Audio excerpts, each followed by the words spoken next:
So in preparation for today's hearing, I have reviewed all of the information presented to me, even including the sentencing memorandum, which I just received this morning. I have considered the purposes and principles of sentencing pursuant to Revised Code 29.11, the serious and recidivism factors relevant to these offenses, and yourself, Ms. Wisnowski, pursuant to Revised Code 29.12, and the need for deterrence, incapacitation, rehabilitation, and restitution. In this case, specifically case 640690, there is a presumption of prison, and that relates to count 1, the felony of the second degree. In order to overcome that presumption, you would have to prove certain elements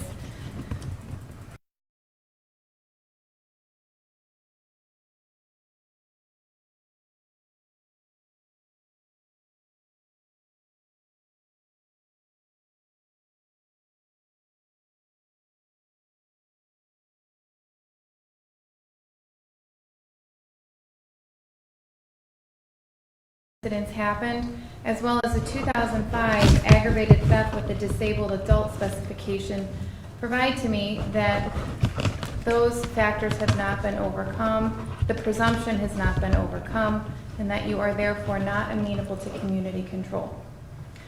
Count 1, I'm sentencing you to 3 years in prison. Count 2, I'm sentencing you to 36 months in prison. Those terms will run concurrent. I'm ordering the forfeiture of the items that were ordered as a result of this hearing. And for this case, I'm ordering restitution in the amount of $104,866.59. I am specifically not ordering as restitution the first 2 pages of State's Exhibit A, which encompass the $42,000 withdrawal. I find that even though the state has presented its own arguments, this came outside of the timeline of the indictment. Case 634380, count 4, I will sentence you to 36 months in prison. This prison sentence will run concurrent with the prison sentence imposed for case 640690. I'm ordering restitution in this case in the amount of $5,000. I am waiving all fines, court costs, and any fees that may have accumulated while these cases were pending. You are also going to receive credit for 23 days that you spent in custody on case 634380. You spent 0 days in jail on case 640690. First of all, I already made this by virtue of my sentencing, but I find that these counts do not merge, that they are separate acts with separate animus, separate dollar amounts, and therefore merger was not appropriate. When you are finished serving your prison sentence, the State of Ohio Adult Parole Authority will have a mandatory 3-year period of supervision under what is called post-release control. If you fail to meet the terms and conditions of any post-release control supervision, the Adult Parole Authority could modify or extend your supervision and make it more restrictive. They could incarcerate you for up to half of the sentence that I've just imposed here today. They can charge you with a new offense called escape, another felony where you would face additional prison time. And if you commit a new crime while on post-release control, you can face the maximum penalties under the law for that new crime committed.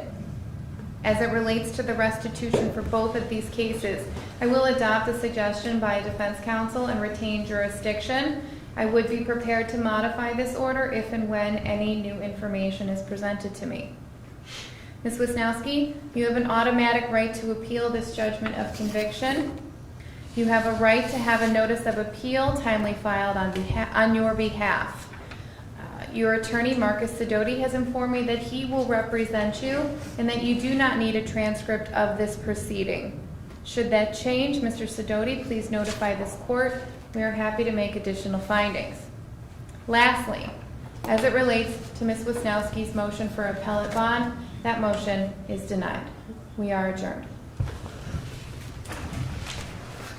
Thank you, Judge. Marcus.